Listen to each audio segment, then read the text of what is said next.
We should all be grateful to be residing in the warmth of a beautiful Mother Earth. It's so fascinating to see the diverse living beings spread across the globe. Not only that, there are different cultures and traditions followed by different countries worldwide by humankind. One such country with an extraordinary culture and tradition is South Africa. South Africa has cultures that sometimes blend, sometimes collide. The cultures, languages, and heritages of South Africa are multiple, diverse, and dynamic in intersectional issues of gender, ethnicity, and race. A South African is made up of his or her own character combined with their family and social roots.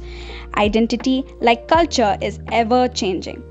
When people speak of intersectionality, they are broadly referring to this way that a single person can be at the intersection of multiple different social identities. The experiences of a white, heterosexual, urban, and middle class mother, for instance, will be vastly different to that of a black, homosexual, rural, and a working class single woman. South Africa has been famously referred to as the Rainbow Nation because it is made up of so many diverse cultures and religions. Contained within South Africa's borders are Zulu, Xhosa, Pedi, Swana, Ndebele, Khoisan, Hindu, Muslim, and Afrikaner people, to name but a few. But before we witness the details of South Africa, the extraordinary culture and tradition, we would like to give you a visual treat of the beauty of South Africa. So let's quickly have a sneak peek into a visual ride.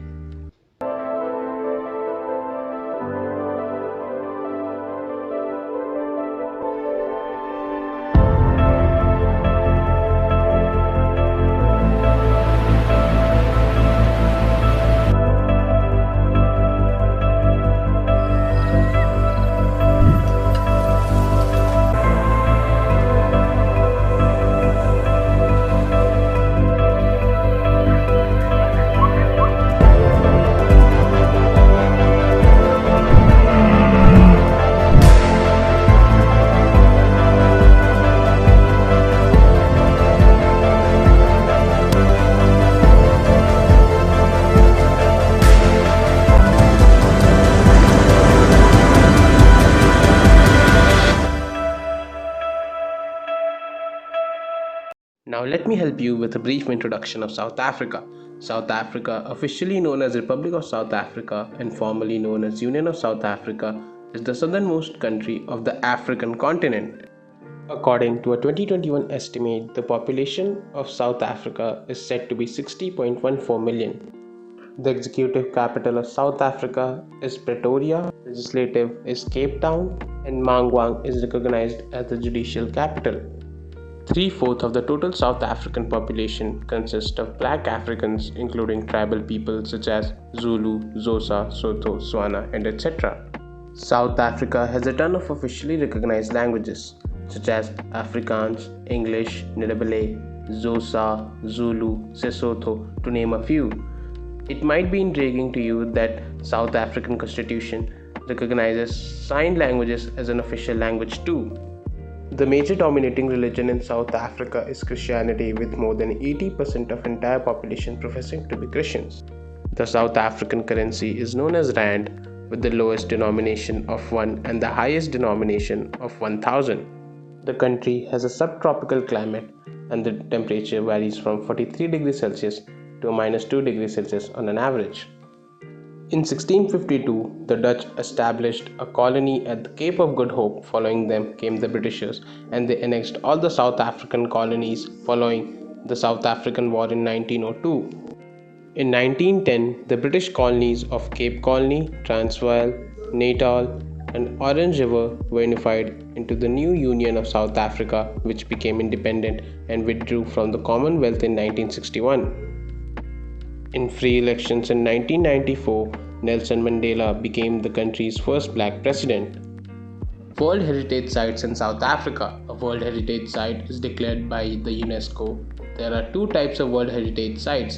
The first represents the cultural and the second represents the natural heritage sites.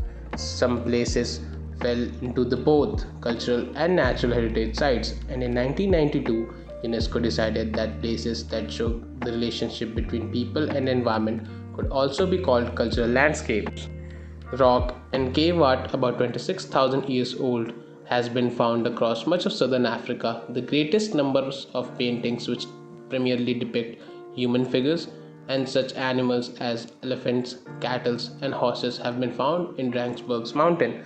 South Africa has 8 places declared as World Heritage Site, and some of them are the Robben Island, the Vredefort Dome, the Cape Floral region, the fossil hominid sites of Sterkfontein, Swartkrans, Kromdraai, and Enivos, the Mapuangwe cultural landscape, and etc. Cuisine.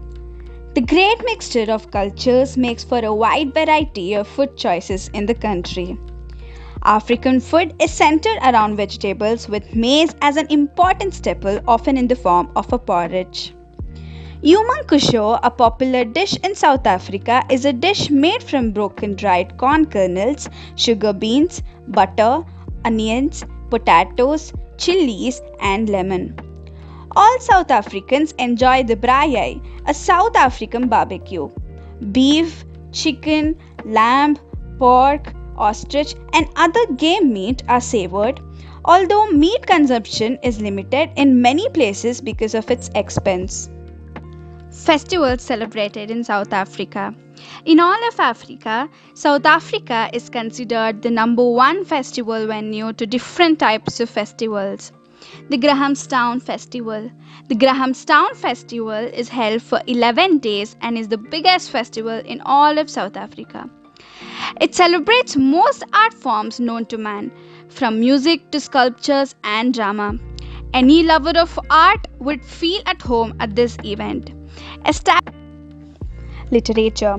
South African literature proved to be an important expression of resistance against apartheid throughout the 20th century.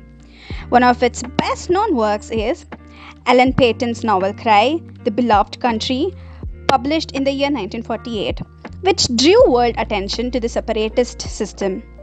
In the 1970s, many books continued to criticize the apartheid regime, including Andre Brink's Kenneth Van Die, published in the year 1973, Looking on Darkness, Nadine Godmere's Burger's Daughter, published in the year 1979, and Breton Breitenbach's In Africa, Even the Flies Are Happy, published in the year 1977.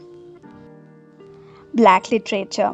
South Africa's various black cultures have rich oral traditions, including narrative, poetic, historical, and epic forms. Writers as Oliver Gadim Matsipi, Thomas Mofolo, Gibbon Singzo, and B.W. Vilakazi have been more deeply influenced in their written work by the oral traditions of their cultures than by European forms. Afrikaans literature. It has its origins in the culture and arts of the early Afrikaner nationalist movement. Beginning in the 1880s, the movement laid the foundation for the political nationalism that coalesced following British conquest and contributed to the ideology of apartheid. Writers of Afrikaans literature later explored more universal themes such as love, conflict, nature, and daily life, and eventually even opposition to apartheid. The first 2 decades of the 20th century were dominated by such poets as Jacob Daniel du Toit and C. Louis Leopold. Anglophone literature. The third stream, Anglophone literature, arose in the late 19th and the early 20th century with writers such as Olive Schreiner, an early feminist who is credited with writing the first great South African novel, The Story of an African Farm, in the year 1883, and Herman Charles Bosman, whose short stories chronicled the foibles of life on the veldt. Music. Many popular South African arts represent a fusion of cultural influences such as township jazz and pop music, religious choral music, and so-called traditional dances performed competitively by mine workers in decidedly untraditional settings. The Lifeless song poems composed by Sotho migrant workers is a popular folklore to express and comment upon the life of miners. Mining companies often sponsored dances as an outlet for the men, and tourists came to view the exotic African musical forms. Some popular African jazz pioneers are Ladysmith Black Mambazo, Miriam Makeba, Hug Masekela, and others. And now, before we wind up, we would like to enchant you with a South African folk song and a folk dance.